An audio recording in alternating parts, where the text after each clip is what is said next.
বন্ধুরা, আজ তোমাদের জন্য দুষ্টুরানী ভ্লগে একেবারে নতুন কড়াকড়ি ভিডিও নিয়ে চলে এলাম। হাই বন্ধুরা, তোমরা সবাই কেমন আছো? আশা করি ভালো আছো। বন্ধুরা, এই গল্পে ডুব দেওয়ার আগেই বলে রাখি, লাইক শেয়ার করতে ভুলবেন না এবং আমাদের ইউটিউব চ্যানেলে প্রতিদিন দুপুর 2টায় ও সন্ধে 7টায় ভিডিও দেখতে হলে চ্যানেলটি এখনই সাবস্ক্রাইব করে বন্ধু হয়ে পাশে থেকো। আশা করি শেষ অবধি হেডফোনে মনোযোগ দিয়ে শুনলে দাঁড়িয়ে যাবে, তারপর পানি ঠপ ঠপ ঝরবে, আটকাতে পারবে না। তাহলে চলো শুরু করি। আমি ফুলকি বৌদি। পাড়ার ছেলেরা বলে আমি হাঁটলেই যেন ঝড় তুলি। চুলগুলো কোমরে গিয়া ঠেকে, চোখ দুইটা কইরা ঝিলিক দেই, পাটা গরুর মতো করে চলি আর বুকটা বাতাবি লেবুর মতো টান টান। এই পাড়ায় নতুন নতুন বউ অনেক এসেছে, কেউ লাল টুকটুকে ঠোঁট লিয়া, কেউ মোটা মোটা চুল গুজে, কিন্তু যেই আমি হাঁটি সব ছেলের মুখ হা হয়ে থাকে। আমার মা বলে, তোর পা যেন নাচের তাল। আর আমি কই, পায়ের দোষ না মা, গরনের দোষ। আমার গায়ের রং টেপা কলার মতো উজ্জ্বল না হইলেও কোমর থেকে যখন শাড়ি পিছলায় তখন না বুকটা বাতাবি লেবুর মতো দুলে ওঠে, আর পেছনের দিকটা তালের মতো টান টান। ছেলেপুলেরা দোকানে দাঁড়ায়, খালি চা খাইব বইলা না, আমার যাওয়ার রাস্তা বুঝে দাঁড়ায়। আমি হাসি মুখে বলে উঠি, এই যে ভাই, চায়ের সাথে বিস্কুটও নিও, নয়তো গিলতে গিলতে গলায় আটকায় যাবে। ওরা হো হো কইরা হাসে, আর আমি বুক দুলিয়ে সামনে বাড়ি যাই। মলয় মানে আমার বর গাছের ব্যবসা করে, গাছ চাষ করে হাটে বেচে। বড় ব্যবসা, অনেক সময় দেয়। ঘরের ভিতরে খালি শোকের বাতাস। মলয়ের চোখে আরশোলার মতো প্রেম মরে গেছে, খালি গাছ আর টাকা। তখনই আসে ও, আমার দেওর রঞ্জন। মাঝারি হাইট, গায়ের রং যেমন তেমনি, কিন্তু চোখে আগুন। ও যখন বলে, বৌদি আপনি এই শাড়িটা পরলে পুরো খতরনাক লাগেন। আমি কই, শাড়ি না রঞ্জন, আগুন তো আমি নিজেই। একদিন পেছন দিয়া হাঁটছিলাম, গায়ের ঘাম আর চুল গন্ধে ভিজেছিল। ও হঠাৎ কইল, বৌদি চলেন না, রথের মেলায় দীঘা ঘুইরা আসি। আমি কইলাম, তুই রথ দেখাবি না ফুলকি পুরাবি? ও হাসল, আর আমি বুঝে গেলাম আগুন লাগতে আর বেশি দেরি নাই। রথের মেলা, ওই নাম শুনলেই গায়ের ভিতর কেমন জানি শিরশির করে। গরমে পুড়ছি, অথচ মলায় ব্যস্ত, গাছ বিক্রিতেই ব্যস্ত, আমার যৌবনের আগুনকে পাত্তা দেয় না। তখনই রঞ্জনের ফোন, বৌদি রথের মেলা ঘুরতে যাবেন? দীঘা যাই, সমুদ্র দেখি, 2 দিন ঘুরে আসি। আমি চুপ, তারপর একটু থেমে কইলাম, তুই কি রথ দেখাবি না রথের দড়িতে আমায় বাঁধবি রঞ্জন? ও হাসে, ওই হাসির মধ্যে লুকানো কত কি। ঘরভরা শাড়ি আমার, কিন্তু ওর জন্যে বের করলাম গালাগা একটা পাতলা হাফ সিল্ক। জানতাম ওই শাড়িতে বাতাস লাগলেই আমার বুক আর পেছনের তালের মতো গরম ফুরফুরিয়ে উঠবে। আমি তো আর এমনি এমনি ফুলকি বৌদি না। চলে এলাম স্টেশনে, বাসের সিটে জানালার পাশে বসলাম, রঞ্জন আমার পাশে। বাস ছাড়ার সময় হঠাৎ আমার ব্যাগ পড়ে গেল ওর পায়ের ওপরে। আমি থামলাম না, জানতাম এই ছোঁয়ায় আমি যতটা চমকাবো ওর ভিতরে ততটাই ঝড় তুলবে। রঞ্জন হঠাৎ কানে কানে ফিসফিসায়, বৌদি আপনার গায়ের ঘামের গন্ধটা কি যেন রকম তীব্র। আমি আস্তে হেসে কইলাম, এটা ঘামের না রে, ফুলকি বৌদির গায়ের আগুনের গন্ধ। আমার ঠোঁট কামড়ে একটু হেসে নিলাম। মাঝপথে হালকা বৃষ্টি, জানালার ফাঁক দিয়া পানি গায়ে লাগছে, আমি চোখ বুজে দিতেছি শরীরটা। রঞ্জন তখন আমায় দেখতেছে চুপ করে, চোখ দুটো আমার শরীর চুইয়ে নামছে। এই দৃষ্টিতে একটা ডাক ছিল, একটা চুপচাপ আহ্বান। এটা আমি বুঝছিলাম, আর নিজের ভিতরেও শুনতেছিলাম। চল ফুলকি, এবার সবকিছু ভাসাইয়া দে। দীঘার রাস্তা যেন শেষ হইতেই চায় না। রাস্তা, গাছপালা, হাওয়ার খেলা, আর সেই বাসের জানালার পাশে আমি, শাড়ির আঁচল একটু ফাঁকা হয়ে বুকের কাছে বাতাসে উঠছে, আর পাশে বসা রঞ্জন চোখ নামায় না একবারও। একটা সময় তার হাত টিপে ধরল আমার আঙুল। আমি সরালাম না, খালি বললাম, এত গরম পড়ছে রে, কি জানি শরীরটা কেমন কেমন করে। রঞ্জন আস্তে কইল, আপনার শরীরে যে আগুন, এই গরম তার কাছে কিছুই না বৌদি। আমি গলা নামিয়ে বললাম, শুধু বললে হেবরে, সামলাইতে পারবি তো? বাস থামল একপাশে খাবার খাওয়ার জন্য। আমি নামলাম, রঞ্জন পেছনে। হাওয়া দিয়া আমার শাড়ি উড়ল আর পেছনের তালটা একটু দুলে উঠল। সেই সময় ও পেছন থেকে ফিস ফিস করে কইল, এই চলার ভঙ্গিটাই তো দীঘার সব রোলের চেয়েও বেশি ঝাল। আমি ঘাড় ঘুরিয়ে হাসি দিলাম, এই বৌদির ঝাল একবার জিভে লাগলে নুন চাটলেও সারে না। রাতে পৌঁছালাম দীঘা। একটা নামি হোটেল, সাজানো গোছানো, সামনের দিকে সমুদ্রের গর্জন শোনা যায়। রঞ্জন রিসেপশনে বলল, একটা ডাবল বেডরুম, ফার্স্ট ফ্লোরে, যেন জানালা দিয়া সাগর দেখা যায়। আমি তখন ঠোঁট কামড়ে ভাবছি, ডাবল বেড, তাহলে কি আগুনের খেলা শুরু হবার মঞ্চ তৈরি হয়ে গেল? ঘরে ঢুকেই দেখি একটা বিছানা, ঝাড়বাতি দুলতেছে আর জানালা দিয়ে ঠান্ডা হাওয়া ঢুকছে। শাড়িটা একটু খোলার সময় আমার পিঠ দেখা গেল। রঞ্জনের নিঃশ্বাস যেন থেমে গেল। আমি পিছন ফিরে কইলাম, দেখ রঞ্জন, এখনো সময় আছে, ভাব ঠিক করলি তো? ও আস্তে আস্তে কাছে এসে মুখটা আমার ঘাড়ে। আর আমি চোখ বন্ধ করে ভাবছি, এই দিঘার হাওয়া, এই বিছানার চাদর, আজ রাতটারে কি আগুনে মুড়ে ফেলবে? রুমে ঢুকতেই আমি থমকে গেলাম। একটা মাত্র বিছানা, সাদা চাদর, ঠান্ডা আলো আর জানালার ফাঁক দিয়া ঢুকতেছে সামুদ্রিক হাওয়া। সেই হাওয়ার ছোঁয়ায় আমার শাড়ির আঁচলটা বুকের ওপর দুলে উঠল। রঞ্জন ব্যাগ নামায়। আমি চুপচাপ আয়নার সামনে দাঁড়ায় চুল খুলতে লাগলাম। আয়নায় দেখি ও দাঁড়িয়ে আছে আমার পেছনে, চোখ দুটোতে আগুন। আমি হঠাৎ ঘুরে কইলাম, একটা বেড, তুই ঠিক করলি বুঝে? রঞ্জন হেসে বললা, এই বিছানায় রথ টানার মতো জায়গা আছে ফুলকি, তুমি রাজি থাকলেই মেলা জমে যাবে। আমি ধীরে ধীরে এগিয়ে গিয়া জানালার কাছে দাঁড়ালাম। পেছন ঘাড়ে চুল ছড়িয়ে দিলাম। আর কইলাম, রঞ্জন, তুই আগুনে হাত দিলি, এখন পুড়লে দোষ আমার না। ও পেছন থেকে আস্তে আস্তে আমার গলার কাছে মুখ রাখল। গরম নিঃশ্বাস পড়ল গায়ে। আমি চোখ বন্ধ করে গলা নামায় বললাম, তুই জানিস, আমি আর কোনোদিন এমন ছুঁয়ে দেখি নাই। এই শরীর মলয়ের হয়েও ও কোনোদিন এমন চোখে দেখেনি। ও হাত রাখল আমার পিঠে। আমি কেঁপে উঠলাম। চোখের কোণে জল, ঠোঁটে চাপা হাসি। আমি আস্তে কইলাম, এই বিছানায় আজ ফুলকি বৌদি নাই, শুধু ফুলকি আছে। একটা মেয়ে যে প্রেম খুঁজে, জ্বলতে চায়, পুড়তে চায়। রঞ্জনের ঠোঁট আমার কানের কাছে। আমি তোমায় আগুন করেই ছাড়ব বৌদি, এতটা জ্বলবে যে রাত ভোর হইলেও সেই আঁচ নিভবে না। আমি আস্তে বিছানার ধারে গিয়া বসলাম। শাড়ির ভাঁজ খুলে পড়ছে হাঁটুর ওপর। আমি তাকিয়ে কইলাম, আয়, আগুন জ্বাল, আমি জ্বলার জন্যই তৈরি। রাতটা নেমে এলো শান্তভাবে।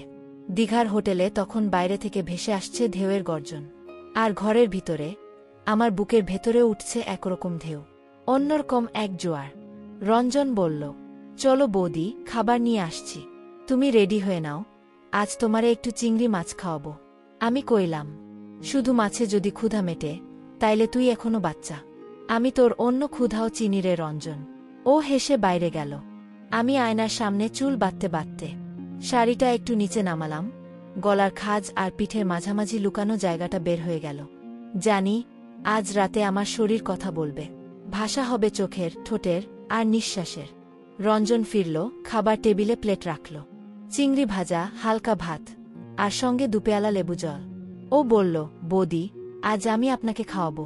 আমি চোখ বড় করে কইলাম, তুই শুধু খাইবি, কামড়াবি না তো? ও চোখ নামায় হাসে, আর আমি ঠোঁট কামড়াই। ও আমার দিকে এগিয়ে এলো, চিংড়ির টুকরো তুলে আমার মুখের দিকে আনল। আমি আস্তে করে খেয়ে নিলাম। ওর আঙুল ছুঁয়ে আমার ঠোঁট। গরম একটা কাঁপুনি বুকের দুধারের ভিতর দৌড় দিল। আমি হঠাৎ ওর হাত ধরে নিজে ঠোঁটে রাখলাম। বললাম, রঞ্জন, এই আঙুল দিয়ে খালি খাবার খাওয়ালে হইব না। এই আঙুল আজ আমার শরীরের না বলা ভাষা বুঝতে শিখুক। ও কিছু বলে না, খালি আমার চোখে তাকায়। আমার শাড়ির আঁচল তখন পা থেকে সরে যাচ্ছে। আর আমার বুক, আমার নিঃশ্বাস, সব জড়িয়ে ফেলছে এই রাতটাকে। রাতের খাবার শেষ হয়নি তখনও, কিন্তু রসনার চেয়ে বড় ক্ষুধা শরীরে। আর আমি প্রস্তুত। ফুলকি বৌদি নয়, আজ আমি ফুলকি, যেই প্রেমে পুড়তে চায়। রাত তখন নিঃশব্দ। হোটেলের রুমে আলো জ্বলতেছে ধোঁয়াশা কইরা। আমি জানালার ধারে দাঁড়াইছি, চুল ছড়িয়ে, পিঠ খোলা অবস্থায়। শাড়ির আঁচল হাঁটুর নিচে ঝুলে আছে। সমুদ্রের গর্জন দূর থেকে আসতেছে। আর পেছন থিকা রঞ্জনের নিঃশ্বাস আমার ঘাড়ে পড়তেছে। একটুও শব্দ না কইরা সে এসে দাঁড়ায় পেছনে। আমার ঠোঁট কাঁপে। আমি কি? তুই চুপ কেন রে? আগুন লাগাতে আসছিস তো? তাহলে আগিয়ায়। আমি থামব না, রঞ্জন। ও পেছন থেকে হাত রাখল আমার পিঠে।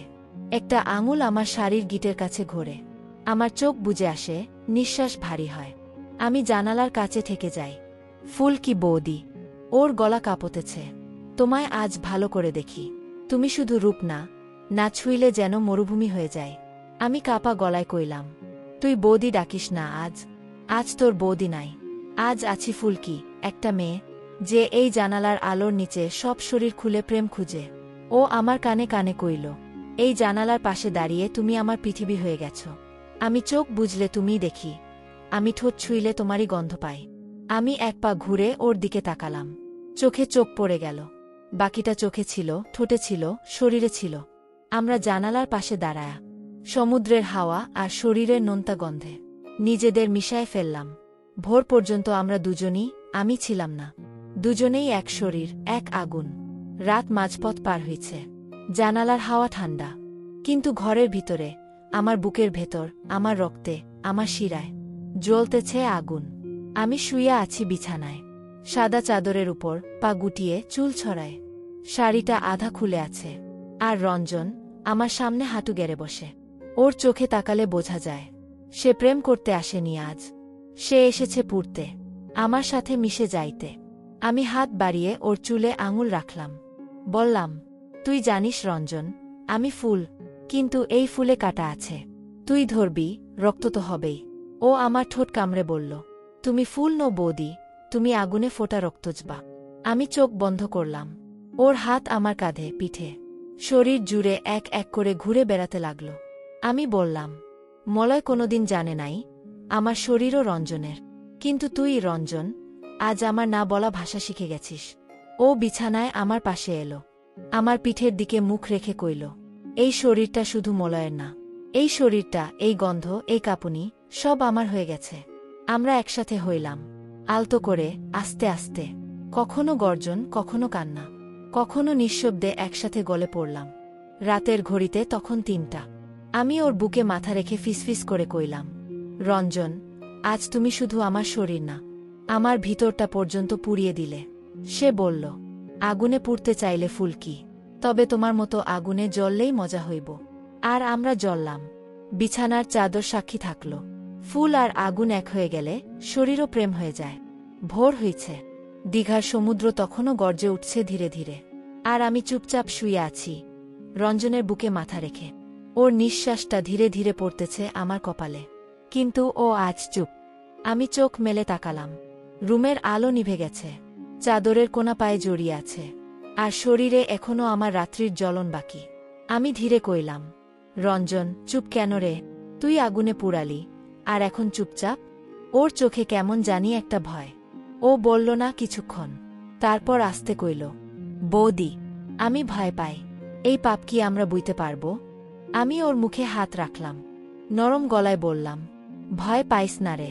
এই পাপ না, এই প্রেম, এই শরীরের ডাক, যেটা বাকি দুনিয়া বোঝে না। কিন্তু আমরা দুজন জানি, এই ছোঁয়া, এই নিঃশ্বাস, সব সত্যি। ওর চোখে জল। আমি ওর ঠোঁটে আলতো ছোঁয়া দিলাম। তুই যেই আগুন লাগাইছিস, আমি সেই আগুনে পুড়তেও রাজি। কারণ তুই প্রথম মানুষ যে আমার বুকের ভেতরের ভাষা বুঝছে। ও আমার হাত ধরে বলল, ফুলকি, যদি তুই আজ সারারাত খেলতে চাস, আমি আর আটকাবো না। আমি হেসে কইলাম, থেমে থাকলে ভালোবাসা পচে যায় নাকি রে? চলো আবার খেলি। তারপর শেষ করলাম তখন বাজে ভোর ৫টা। আর আমি জানালার ধারে গিয়া দাঁড়ালাম। ভোরের আলো গায়ে লাগল, চুল উড়ল বাতাসে। আর মনে হচ্ছিল, আর এই সুখ আবার কবে পাব? দীঘা ফুরাইছে, সমুদ্রের গর্জন পেছনে ফেলে বাসে চড়ে আবার ফিরতেছি পাড়ায়। আমি জানালার পাশে চুপচাপ বসে চুলে হাওয়া লাগাইতেছি। আর রঞ্জনের দিকে তাকালে দেখি, ওর মুখে একরকম থেমে থাকা প্রেম, যেন কিছু একটা রেখে আসছে ও। চুপচাপ বাস চলতেছে, কিন্তু আমার ভিতরটা থেমে আছে দীঘার সেই হোটেলের ঘরে, সেই বিছানার চাদরে, সেই শ্বাসের গন্ধে, সেই চোখে চোখ রেখে বলা, তুই আমার প্রেমিক না, আমার ভিতরের আগুন। আমি আস্তে কইলাম, রঞ্জন, বাড়িতে গিয়ে আবার বৌদি বলবি তো? ও কিছুক্ষণ চুপ, তারপর কইল, না, আমি আজ থেইকা তোমারে ফুলকি বলেই ডাকব। কারণ তুমি আর কারো না, তুমি আমি, আর আমি তুমি। আমার বুকের ভিতরটা কেমন মোচড় দিল। পেছনের সিটে এক বুড়ি বলতেছে, এই মেয়েটাকেই যাইছিলি? গায়ের রং কেমন ঝলমল করতেছে। আমি আয়নার দিকে তাকালাম। হ্যাঁ, আমি পাল্টে গেছি। আমার চোখে, ঠোঁটে, হাঁটায় একটা আগুন লেগে গেছে, যেটা মলয় কোনোদিন দেখেনি। কিন্তু রঞ্জন চোখ বুঝলেই দেখে। পাড়ায় ফিরলাম, ঘরের চাবি খুলে ঢুকলাম। মলয় তখন গাছের পুঁটি গুনতেছে। আমি তার দিকে তাকালাম, হেসে বললাম, এত গাছ গুনলে লাভ নাই। তুই যে ফুলটা হারাইলি, সেটা গুনতে পারলি কই? সে হা করে তাকায়। আর আমি ওদিকে না তাকিয়ে শাড়ির খুঁচি ঠিক করতে করতে ভিতরে চলে গেলাম। হ্যাঁ, আমি আগের ফুলকি বৌদি না, আমি এখন সেই আগুনের মালিক। যেটা রঞ্জনের স্পর্শে জ্বলে যায় আর সারা জীবন নিভে না। পাড়ার লোকজন আজও ভাবে আমি সেই আগের মতোই ফুলকি বৌদি, শাড়ি পরে হাঁটি, মাথায় টিপ, গলায় চেন। কিন্তু তারা জানে না এই চেনের ভেতরে কতটা আগুন পোতা আছে। মলয় এখনও গাছ বেচে, আর আমি হাসি মুখে বাজার যাই। লোকের চোখ আমার শরীর ছুঁয়ে যায়, কিন্তু কেউ জানে না এই শরীর একেবারে রঞ্জনের হাতে নিজেকে সঁপে দিয়েছি। সেই আগুনে পুড়ে একেবারে নয়া রূপ দিয়েছি। রঞ্জন এখন মাঝে মাঝে আসে, কেউ কিছু টের পায় না, কিন্তু আমার চোখ জানে। ও যখন তাকায়, সে তাকানোতে এখনো সেই দীঘার রাতের আভাস মনে পড়ে। একদিন রাতে আমি ঘরের দরজা খুলে দেখলাম রঞ্জন দাঁড়িয়ে আছে, নিচু গলায় বলে, ফুলকি, তোমারে দেখি নাই বহুদিন, কিন্তু চোখ বন্ধ করলেই এখনও তোমার শরীরের গন্ধ পাই। আমি একবারে চুপচাপ তাকাই, তারপর হাসি মুখে বলি, আমার শরীর না রঞ্জন, তুই আমার ভেতরের ফুলকিটা একদিন জাগাইছিলি, আর সেই ফুলকি কোনোদিন নিভবে না। ও কাছে এসে হাতটা ধরল, আমার কাঁধে মাথা রাখল। আমি চোখ বন্ধ করে বুঝলাম এই প্রেম, এই পাপ, এই শরীরের জ্বালা, সবকিছুর মধ্যে একটাই সত্যি ছিল, আমার বৌদি নামটার ভেতর লুকিয়ে থাকা ফুলকি। আমি এখন জানি আমি কারো ঘরের বৌদি হইতে পারি, কিন্তু আমার ভিতরের মেয়েটা, সে পুড়তে চায়, জ্বলতে চায়, আর প্রেম পেলে সে আগুন হয়ে ওঠে।